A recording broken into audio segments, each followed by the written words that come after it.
Let's see what Marco Rubio has to say about all this. He is, of course, the Secretary of State of the U.S., head of the U.S. Department of State, the president's chief foreign affairs advisor. So he is the person to whom President Trump delegates his executive authority for foreign affairs. I carry out the president's foreign policy through the State Department and the Foreign Service of the U.S.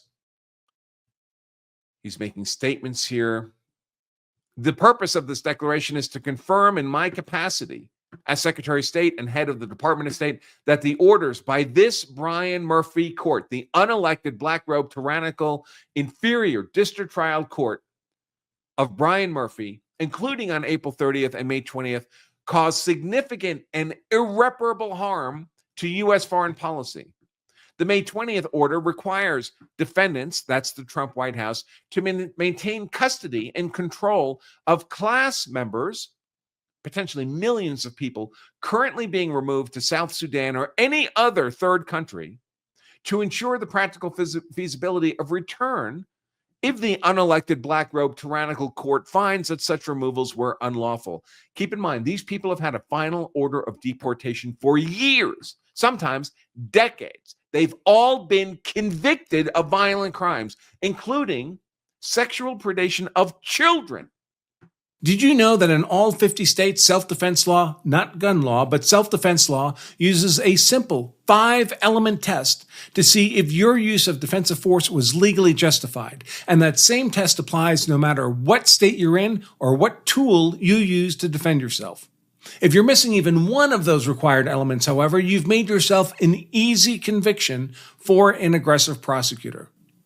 My name is Attorney Andrew Branca, and I've worked more than 30 years as a self-defense attorney. Every state has seemingly endless, complex pages of laws regarding self-defense, so complex that many top criminal defense attorneys rely on my expert analysis to help win self-defense cases for their clients. If the legal code is that complex for lawyers, how can a citizen gun owner expect to know or even follow the law, especially when a life or death situation has triggered a massive, adrenaline-fueled mandate to make that fight or flight decision right now? It seems daunting. Yet I created a simple but powerful framework that has allowed me to serve the legal community and countless American gun owners to simplify this legal complexity into just 5 elements of self-defense law.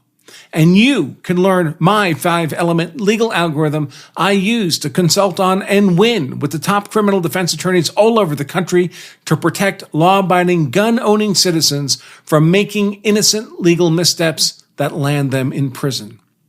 Now, with a simple read or listen, you can install my 5-point legal framework so it acts as a sort of muscle memory defense to protect you from losing your rights when you choose to defend innocent human life.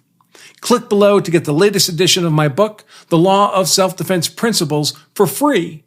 I ask only that you help cover the shipping and handling cost to get the book to you. Rubio writes, this requirement has already had and will continue to have negative consequences to important U.S. strategic interests, including in Libya, South Sudan, and Djibouti. In Libya, the court's orders have interfered with quiet diplomatic efforts and exacerbated internal political and security divisions in Libya, as factions opposed to Prime Minister Dbeiba, current leader of Libya, sought to capitalize on public reports of potential migration removals to Libya for their own political gain. Libya's government of national unity publicly rejected the use of Libyan territory for accepting deportees, all because they're reading Judge Brian Murphy's rulings and orders in this case. Rival authorities based in Benghazi also denied any agreement with the U.S. to accept deportees.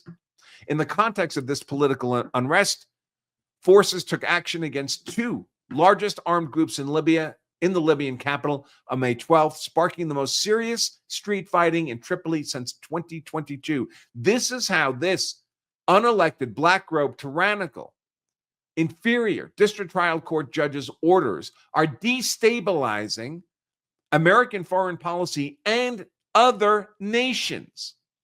And he's doing all this without jurisdiction. In South Sudan, the orders of this unelected black-robed tyrannical judge threatened to derail significant efforts to quietly rebuild a productive working relationship with the government in Juba. Before the intervention of this unelected black-robed tyrannical court, the government in South Sudan, which previously refused to accept the return of one of its own nationals, had taken steps to work more cooperatively with the U.S. government. Cooperation between the U.S. and South Sudan is critical, both in terms of removals, but also to advance the U.S. government humanitarian efforts in the country. Without South Sudan's cooperation, moving humanitarian relief, food, medicine, etc., into the region becomes more difficult.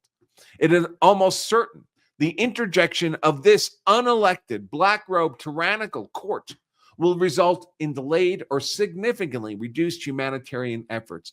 People will starve and die because of the interference of this unelected, black-robed, tyrannical Judge Brian Murphy in America's foreign affairs, in a matter involving illegal migrants who've had final orders of deportation for years, who are all convicted of violent crimes against American citizens and lawful residents.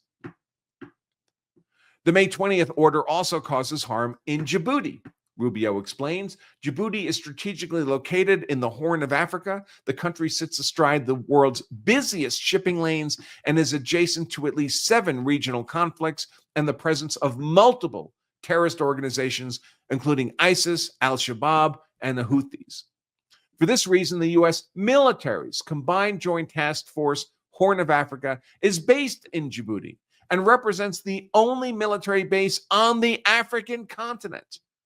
Ongoing security actions in the Red Sea and across the Horn of Africa are complex and reflect deep, ongoing diplomatic negotiations with our Djiboutian hosts.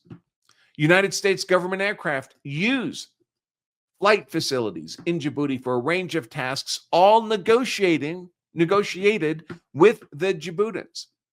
A flight bringing 8 individual removals from the U.S. for resettlement in South Sudan used those logistic facilities, for which we had consulted and gained approval from the Djiboutians. The order of this unelected black-robed tyrannical judge interrupted the transit process and required that the aircraft and the 8 individuals removed, including convicted felons, temporarily, unexpectedly, remain in Djibouti because the court ordered them held in custody by U.S. immigration authorities in Djibouti. That action required our government to re-engage the Djiboutians to explain that the mission they had approved had subsequently changed.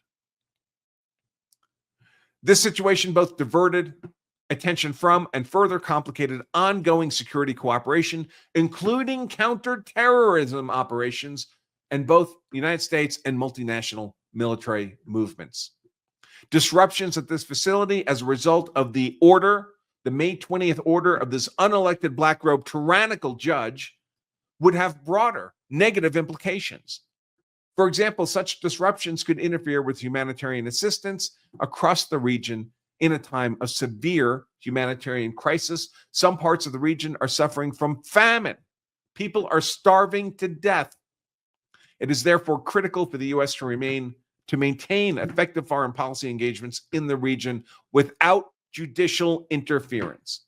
That's why Congress stripped from the unelected black-robed tyrannical inferior district federal trial court judges any control over immigration. Congress took that authority away from these judges, and they're pretending that they nevertheless have this authority because they don't answer to Congress, apparently, these federal courts. Apparently, they don't answer to anybody. Anybody. So that statement from Rubio was part of a request by the White House to this judge, Brian Murphy, to reconsider his insane, unjurisdictional, lawless orders. And he said, no, I'm not going to reconsider them. You're going to do it my way. I'm in charge. I'm the unelected black-robed tyrannical judge in the room. You serve me. Article 2, Executive Branch President.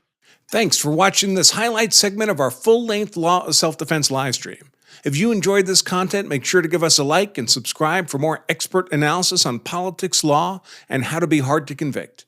And to watch the full-length episode of this show, just click right here. Stay safe.